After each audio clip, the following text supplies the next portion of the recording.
الحمدللہ رب العالمین والصلاة والسلام علی اشرف الانبیاء والمرسلین وعلی آلہ وصحبہ اجمعین، اما بعد، اعوذ باللہ من الشیطان الرجیم، بسم اللہ الرحمن الرحیم، وما خلقت الجن والانس الا لیعبدون۔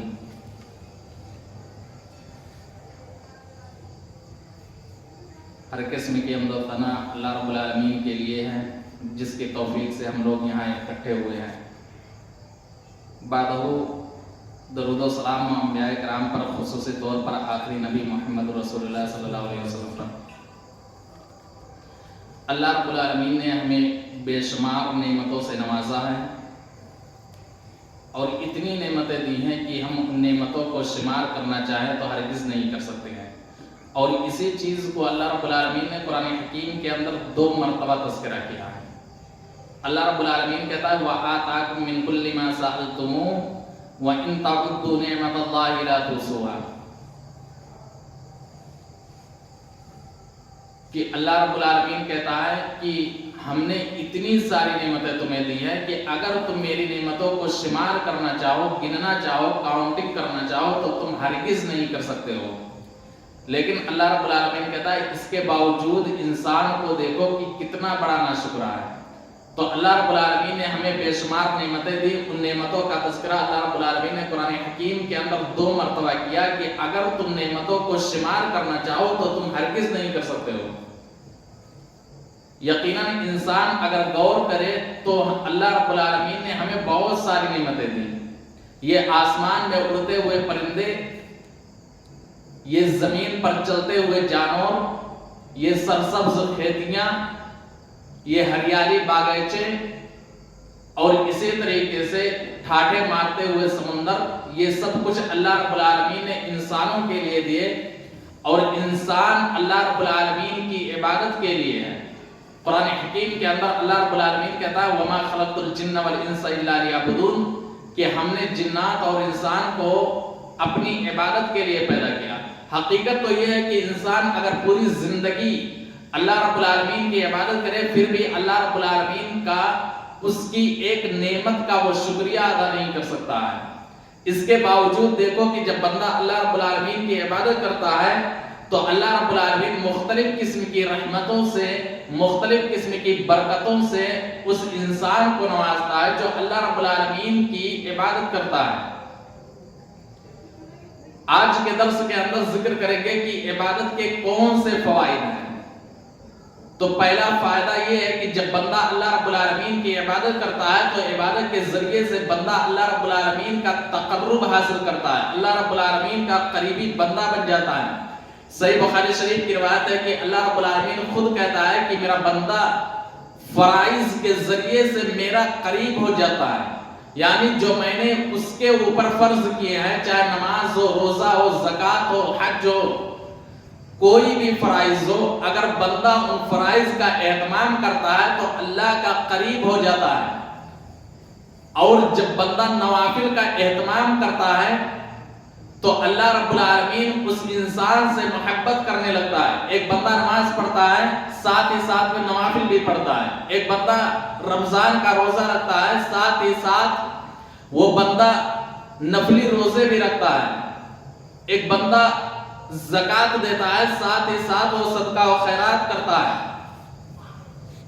تو اللہ رب العالمین اس انسان سے محبت کرنے لگتا ہے۔ تو عبادات کے ذریعے سے بندہ اللہ رب العالمین کا محبوب بن جاتا ہے، اور جب اللہ کسی بندے سے محبت کر لے تو اللہ فرشتے سے کہتا ہے، حضرت جبریل سے کہتا ہے کہ اے جبریل، میں نے فلاں انسان سے محبت کر لی ہے، لہٰذا تو بھی محبت کر لے۔ اور جب حضرت جبریل علیہ السلام سنتے ہیں کہ اللہ کہہ رہا ہے کہ میں نے فلاں بندے سے محبت کر لی ہے، تو حضرت جبریل فرشتوں کے درمیان جا کر کے کہتے ہیں کہ میں نے فلاں انسان سے محبت کی ہے، اللہ نے بھی محبت کی ہے، لہٰذا تم لوگ بھی ان سے محبت کرنے لگ جاؤ۔ تو معلوم یہ چلا کہ بندہ جب اللہ رب العالمین کی عبادت کو کنٹینیو کرتا ہے، اللہ رب العالمین کی عبادت کرتا ہے، تو اللہ رب العالمین کا وہ قریب ہو جاتا ہے، ساتھ ہی ساتھ اللہ رب العالمین اس بندے سے محبت کرنے لگتا ہے۔ دوسری چیز کہ بندہ عبادت کے ذریعے سے قیامت کے دن نبی کا ساتھ جنت کے اندر نصیب ہوگا۔ حضرت ربیعہ بن کعب رضی اللہ تعالیٰ عنہ کہتے ہیں کہ نبی اکرم صلی اللہ علیہ وسلم کے ساتھ میں نے رات گزاری، آپ صلی اللہ علیہ وسلم کے لیے قضائے حاجت کا پانی اور وضو کا پانی لایا، تو اللہ کے رسول صلی اللہ علیہ وسلم نے کہا کہ اے ربیعہ جو کچھ مانگنا ہے تو مجھ سے مانگ لے۔ حضرت ربیعہ رضی اللہ تعالیٰ عنہ نے کہا کہ اللہ کے رسول میں یہ چاہتا ہوں کہ قیامت کے دن آپ کے ساتھ جنت کے اندر نصیب ہو۔ اللہ کے نبی صلی اللہ علیہ وسلم نے کہا کہ اس کے علاوہ کچھ اور چاہیے؟ حضرت ربیعہ بن کعب رضی اللہ تعالیٰ عنہ نے کہا نہیں، بس یہی چاہیے، میں یہ چاہتا ہوں کہ مرنے کے بعد قیامت کے دن جب جنت کے اندر جاؤں تو آپ کا ساتھ جنت کے اندر نصیب ہو۔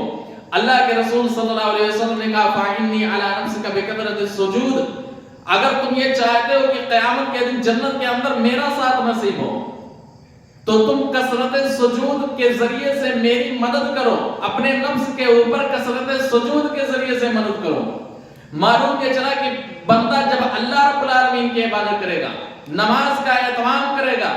نماز کے ساتھ سنت و نوافل کا اہتمام کرے گا، تہجد گزار بنے گا، تو کثرت سجود ہوں گے، اور جب کثرت سجود ہوں گے تو اللہ رب العالمین قیامت کے دن جنت کے اندر محمد رسول اللہ صلی اللہ علیہ وسلم کا ساتھ نصیب فرمائے گا۔ تو اگر ہم چاہتے ہیں قیامت کے دن نبی کا ساتھ ہو تو ہمیں زیادہ سے زیادہ نماز کا اہتمام کرنا پڑے گا، ساتھ ہی ساتھ نفل اور سنت کا بھی اہتمام کرنے پڑے گا، تاکہ قیامت کے دن نبی اکرم صلی اللہ علیہ وسلم کا ساتھ جنت کے اندر نصیب ہو جائے۔ عبادات کے ذریعے سے اللہ رب العالمین گناہوں کو معاف کر دیتا ہے۔ قرآن حکیم اٹھا کر کے دیکھو، اللہ رب العالمین کہتا ہے وَأَقِمِ الصَّلَاةَ طَرَفَيِ النَّهَارِ وَزُلَفًا مِنَ اللَّيْلِ إِنَّ الْحَسَنَاتِ يُذْهِبْنَ السَّيِّئَاتِ، کہ تم دن میں اور رات کی تاریکی میں تم نماز قائم کرو۔ إِنَّ الْحَسَنَاتِ يُذْهِبْنَ السَّيِّئَاتِ، یہ نیکیاں گناہوں کو مٹا دیتی ہیں، یہ نیکیاں گناہوں کو ختم کر دیتی ہیں۔ معلوم یہ چلا کہ جب بندہ اللہ رب العالمین کی عبادت کرتا ہے، نماز کا اہتمام کرتا ہے، دن اور رات میں اللہ رب العالمین کی عبادت میں لگا رہتا ہے، تو یہ عبادات بندے کے گناہوں کی معافی کا ذریعہ ہے، بندے کے گناہ کو اللہ رب العالمین معاف کر دیتا ہے۔ اسی طریقے سے عبادات کے فائدے یہ بھی ہیں کہ اللہ رب العالمین انسان کے دل کے اندر مالداری پیدا کر دیتا ہے۔ اللہ رب العالمین خود کہتا ہے حدیث قدسی کے اندر کہ اے ابن آدم تو میرے لیے وقت نکال لے، میرے لیے تو وقت نکال لے میری عبادت کے لیے، میں تیرے دل کو مالداری سے بھر دوں گا، محتاجگی کو دور کر دوں گا، غریبی کو دور کر دوں گا، لیکن اگر تو ایسا نہیں کرے گا تو دنیا کے تمام معاملات میں تجھے الجھا دوں گا، اور تو پھر اس سے نکلنے کی کوشش بھی کرے گا لیکن نکل نہیں پائے گا۔ یقیناً دنیا کے اندر جب انسان کا دل دنیائی چیزوں کے پیچھے پڑ جاتا ہے، جب انسان دنیا کی مال و دولت حاصل کرنے کے لیے اس کے پیچھے پڑ جاتا ہے، اللہ کی عبادت سے دور ہو جاتا ہے، تو اللہ رب العالمین اس انسان کو دنیائی معاملات میں الجھا دیتا ہے۔ پھر وہ انسان مالدار ہونے کے باوجود بھی اپنے سامنے، اپنی نگاہوں کے سامنے وہ محتاجگی کو دیکھتا ہے۔ سماج اور معاشرے کا جائزہ لو، ایک انسان جس کے پاس مال و دولت ہے، اگر اس کے دل کے اندر مال کی حرص ہے، اس سے پوچھو کہ تمہارے پاس مال و دولت ہے، وہ کہے گا کہ ابھی بھی مجھے خطرہ ہے محتاجگی کا اور مجھے مال و دولت چاہیے۔ کیوں؟ اس لیے کہ اللہ رب العالمین نے اسے دنیا کے معاملات میں الجھا دیتا ہے، اور دنیا اس انسان سے اور بھاگتی ہے، اور جب انسان دنیا کے پیچھے نہ پڑ کر کے آخرت کے پیچھے پڑتا ہے، آخرت کو حاصل کرنے کی کوشش کرتا ہے، رب کی عبادت میں وہ گزارتا ہے، تو اللہ رب العالمین اس کے تمام معاملات کو یکجا کر دیتا ہے، وہ انسان غریب ہونے کے باوجود بھی وہ مالدار سمجھا جاتا ہے۔ ایک انسان جو اللہ رب العالمین کی عبادت میں اپنی زندگی گزارتا ہے، جب وہ انسان اس کے پاس مال و دولت تھوڑی بہت ہوتی ہے، پھر بھی وہ انسان چین و سکون کے ساتھ زندگی گزارتا ہے۔ تو عبادت کے فائدے یہ ہیں کہ بندہ جب اللہ رب العالمین کی عبادت کے لیے وقت نکالتا ہے تو اللہ رب العالمین اس کے دل کو مالداری میں بدل دیتا ہے، اس کے سامنے جو محتاجگی ہوتی ہے وہ ختم ہو جاتی ہے۔ لیکن افسوس کہ آج ہم یہ سوچتے ہیں دکانوں میں بیٹھ کر کے اگر نماز کے لیے وقت نکالیں گے تو کسٹمر وغیرہ چلے جائیں گے، اور جس کی وجہ سے ہمارے لیے نقصان ہو جائے گا۔ حالانکہ اللہ رب العالمین کہتا ہے میرے لیے وقت نکالو، میں تمہارے دل کو محتاجگی سے ختم کر دوں گا، مالداری سے بھر دوں گا، فقر فاقوں کو مٹا دوں گا۔ تو معلوم یہ چلا کہ بندہ رب کی عبادت کرے، اللہ رب العالمین یہ محتاجگی کو دور کر دے گا۔ اسی طریقے سے اللہ رب العالمین کی عبادت یہ فرشتوں کی دعا کا ذریعہ ہے۔ بندہ جب اللہ رب العالمین کی عبادت کرتا ہے تو فرشتے اس کے حق میں دعائیں کرتے ہیں۔ صحیح مسلم شریف کی روایت ہے، بندہ جب نماز پڑھنے کے لیے آتا ہے، جماعت کے ساتھ نماز پڑھتا ہے، اپنی جگہ پر بیٹھا رہتا ہے، ذکر و اذکار میں وہ مشغول رہتا ہے۔ جب تک وہ ذکر و اذکار میں مشغول رہتا ہے، فرشتے اس کے حق میں دعائیں کرتے ہیں۔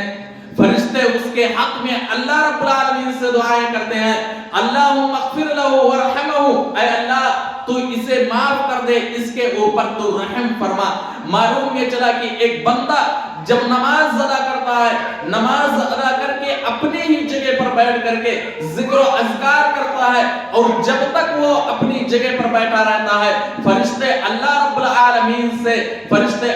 العالمین سے دعائیں کرتے ہیں کہ اللہم اغفر لہ ورحمہ، کہ اے اللہ اسے معاف کر دے، اس کے اوپر رحم کر۔ اور جس انسان کے حق میں یہ فرشتے دعا کر دے، پھر وہ انسان دنیا اور آخرت دونوں جہان میں کامیاب ہو سکتا ہے۔ معلوم یہ چلا کہ عبادت کے فوائد میں سے ایک فائدہ یہ بھی ہے کہ جب بندہ اللہ رب العالمین کی عبادت کرتا ہے تو اللہ رب العالمین کے فرشتے اس بندے کے حق میں اللہ رب العالمین سے دعائیں کرتے ہیں۔ عبادت یہ سکون کا ذریعہ ہے۔ نبی اکرم صلی اللہ علیہ وسلم کو کوئی بھی پریشانی ہوتی تھی، نبی اکرم صلی اللہ علیہ وسلم کو کوئی بھی تکلیف ہوتی تھی، اللہ کے رسول صلی اللہ علیہ وسلم حضرت بلال رضی اللہ تعالیٰ عنہ کے پاس آتے تھے اور کہتے تھے اے بلال تم اٹھو اذان کہو، اے بلال تم اٹھو اذان کہو، میرے دل کو سکون پہنچاؤ۔ حضرت بلال رضی اللہ تعالیٰ عنہ اذان کہتے تھے، نبی اکرم صلی اللہ علیہ وسلم کے ساتھ نماز پڑھتے تھے، نبی اکرم صلی اللہ علیہ وسلم کہتے ہیں کہ اس نماز کے ذریعے سے مجھے سکون ملتی ہے۔ اور جب نبی کو کوئی پریشانی ہوتی تھی، کوئی تکلیف ہوتی تھی، آپ صلی اللہ علیہ وسلم مسجد میں آ کر کے 2 رکعت نماز پڑھتے تھے، نماز کے ذریعے سے مدد طلب کر دیتے تھے، اللہ رب العالمین ان کی پریشانی کو دور کر دیتا تھا۔ اسی لیے اللہ کے نبی صلی اللہ علیہ وسلم نے کہا جعلت قرۃ عینی فی الصلاۃ، کہ میرے آنکھوں کی جو ٹھنڈک ہے وہ نماز میں ہے،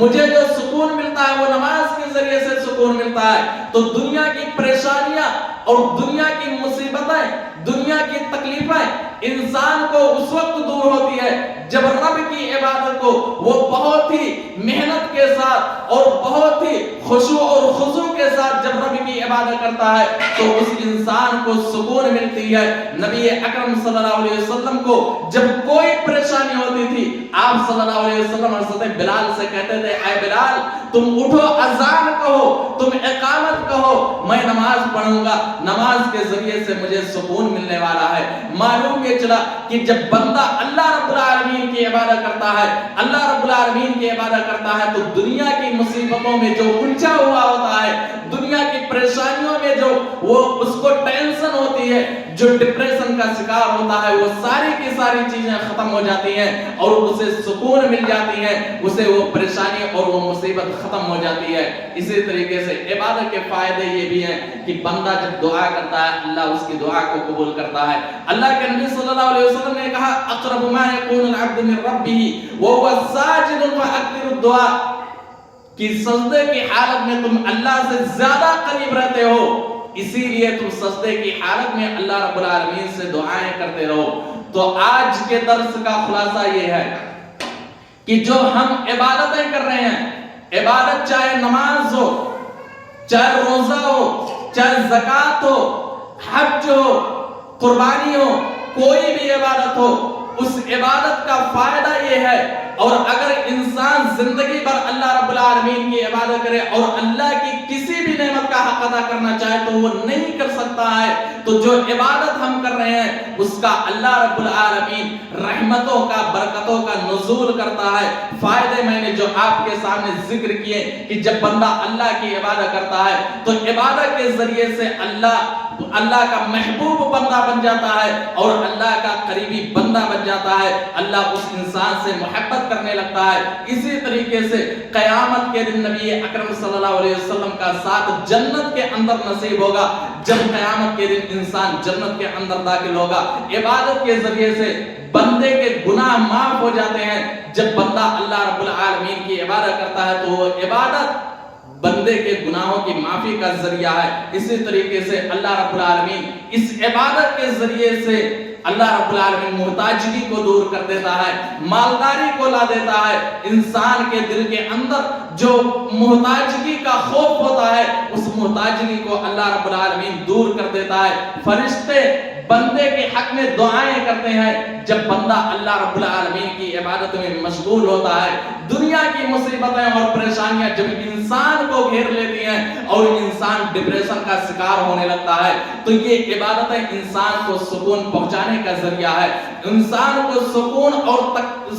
پہنچانے کا ذریعہ ہے، پریشانی کو دور کرنے کا ذریعہ ہے۔ اسی لیے اللہ رب العالمین نے جو ہمیں پیدا کیا ہے کہ اپنی عبادت کے لیے پیدا کیا ہے، زندگی میں اللہ رب العالمین کی عبادتیں کرتے رہو، قیامت کے دن کامیاب ہو جاؤ گے۔ اللہ رب العالمین سے دعا ہے بارے الہ تو تمام مسلمانوں کو عبادت کرنے کی توفیق دے، آمین۔ وآخر دعوانا الحمدللہ رب العالمین۔